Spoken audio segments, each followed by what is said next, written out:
now that you've written your plan, what we need to do is check your plan against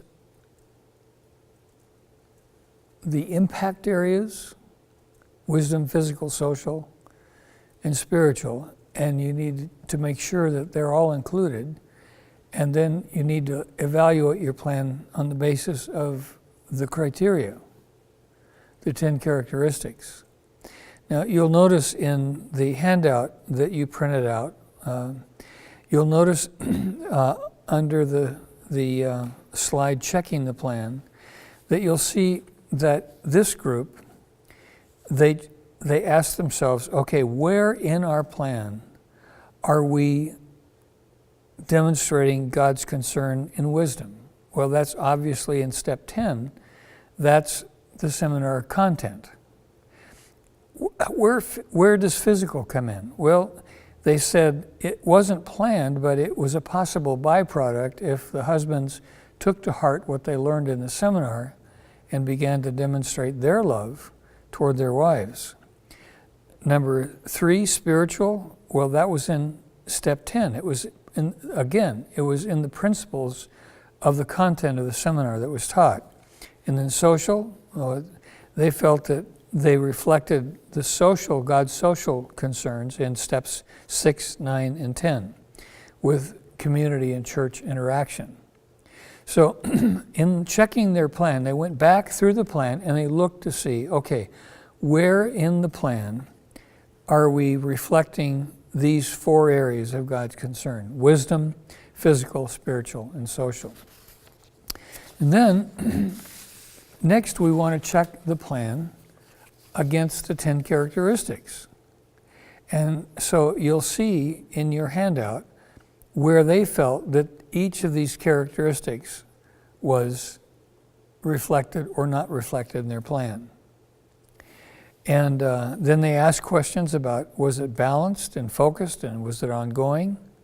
And once they've done that, then they want to go back to the plan and adjust it to fill in as many of the missing elements as they can. Your first pass-through on the plan isn't going to include all of those things. So after you've done the first pass-through, the first writing, you go back and you check your plan against the characteristics, against the long-term impact, against the 4 areas of God's concern, to just see if they're there. So you adjust the plan. And then, when you finish that plan, then you do it. You carry it out.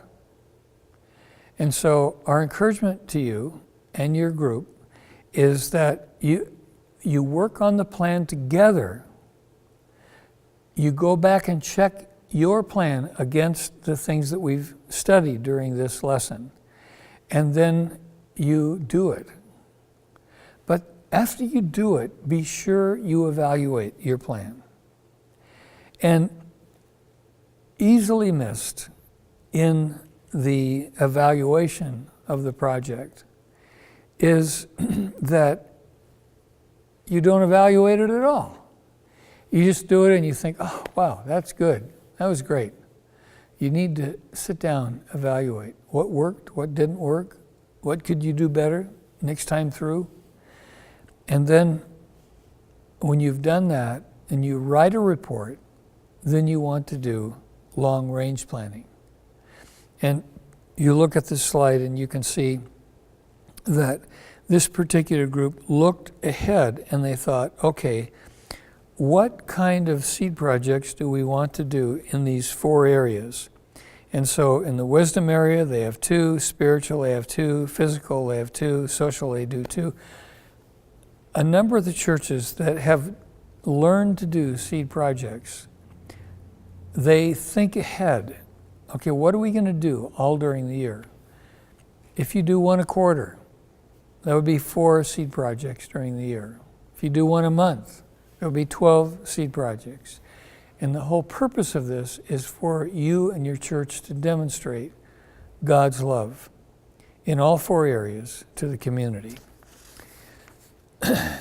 And then finally, Some seed projects actually grow, and they become larger than a seed project. As we close this session, I want you to watch a video. Let me give you a little background. In this video, there was a young man that was sent to a vision conference by his pastor because the pastor was bivocational and he worked. And it was a small Free Methodist church in a slum in Nairobi. And this young man was a high school graduate, but he was unemployed. So he was sent by the pastor. He said, I can't go to this seminar. Would you go and come back? So when he came back, the pastor said, what did you learn? He said, well, I learned that we're supposed to demonstrate God's love here in our community. The pastor said, and how do we do that? He said, well, I don't know, but they taught us that we begin by praying and asking God, what does he want us to do with what we have? And the pastor said, what we have, we have nothing. We're meeting in a small space. We practically crowd out the space with 13 people that are full members of the church, baptized members of the church, plus the others.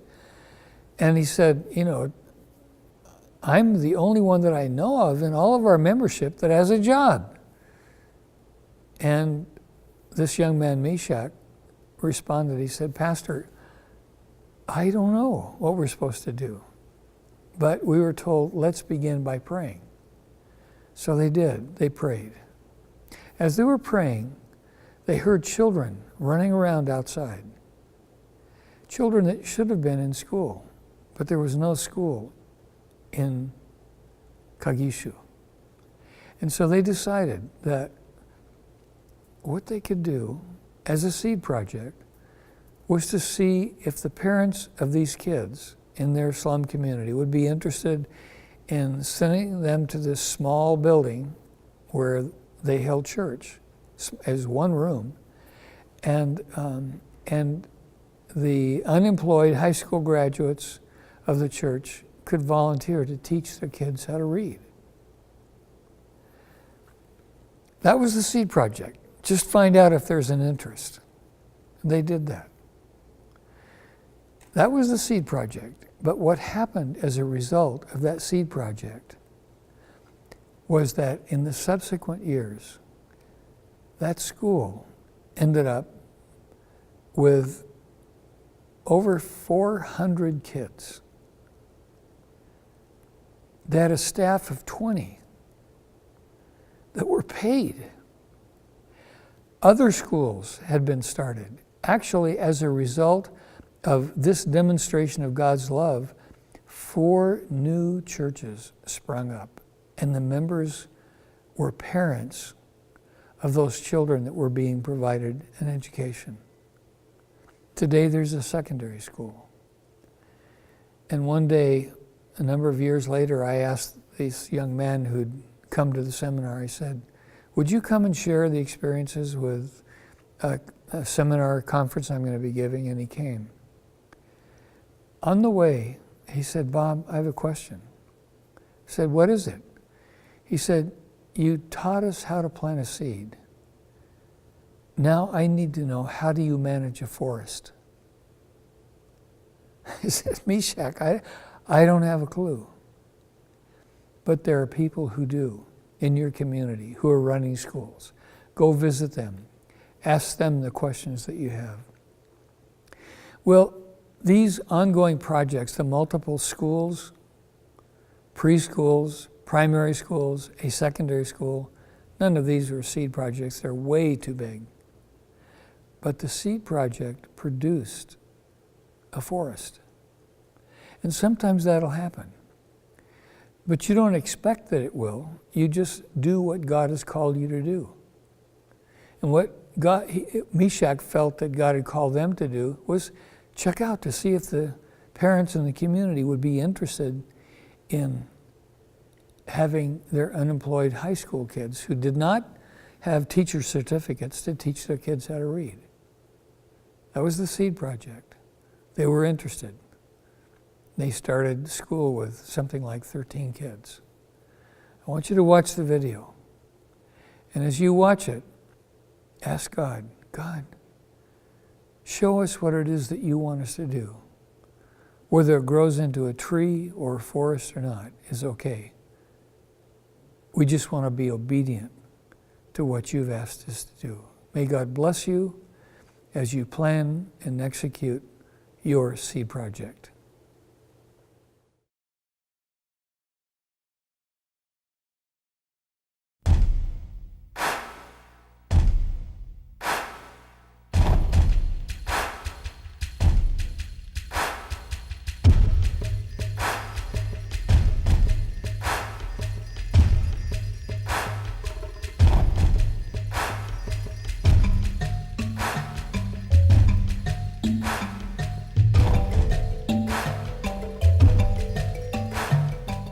Nairobi, Kenya, Africa.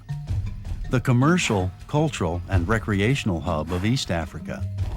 Home to nearly 2.5 million people.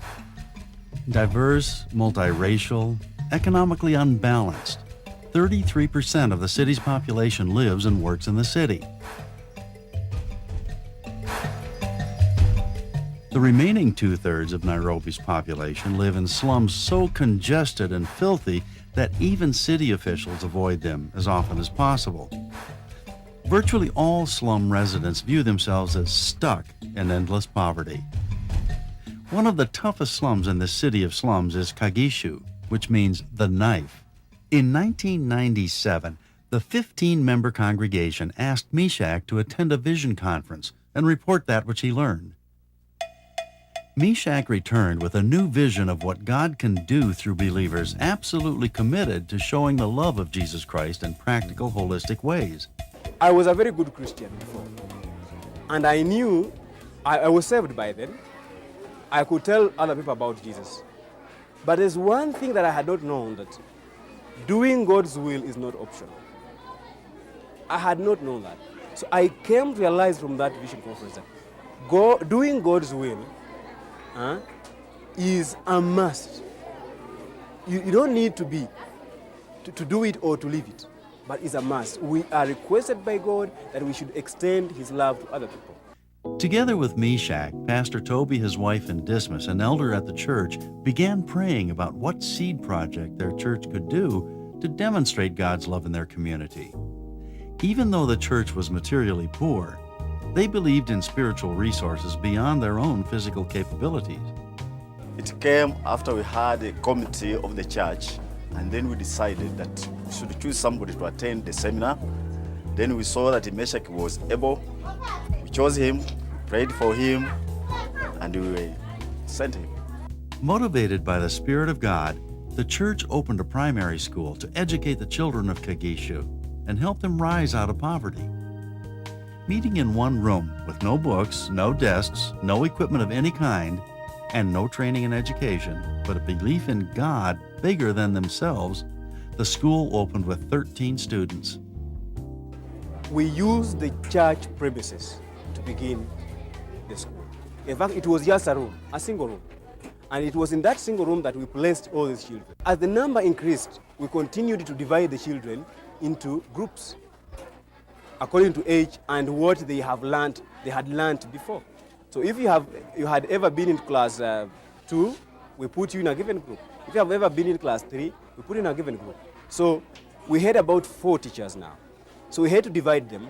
One teacher facing west, another one facing east, another one facing north, another one facing south. And we could help those children in that class. We did that for quite some time. Before long, the sacrificial activity of this small church attracted the attention of other Christians in Nairobi and even abroad. Others began to help financially. At the end of the first year, the school had grown to over 200 children and a staff of 10. Today it has over 445 students, 16 teachers, 4 non-teaching staff, more than 200 newly baptized church members, and 4 churches planted in nearby communities. In addition, several businesses now exist because of the church's investment in the school. And Kagishu is becoming a desirable place to live and work. The spirit of residents is becoming so positive that the community has a new name, Ryuta. That means withdrawing something dangerous. We began this school with about 13 children. Right now, the school has grown. We have 445 children. From this school, other schools have come up, and the church is using the schools to minister to other people in the whole country. Other 4 schools have come up, which are being taken care of by the church. But from the work this school has done, the church has really grown. We were just a fellowship by then. The fellowship has grown. It has grown into a local church, from a local church into a parish. So today we can talk of 4 local churches that are in this parish. And we have about 200 members, full members that I can call Free Methodists. Because of God's faithfulness, the little church in Kagisho is now starting a preschool and a secondary school. We prayed first because we believe that unless we pray, there's nothing good that can happen. And therefore we believe that when we pray, we have the genuine relationship, communication with God. Now when we pray, things are, we are seeing things are coming to be easy. Because at times you have challenges, problems here and there. But when we are praying, we are seeing God coming in. Friends coming in and saying, oh, we can help here.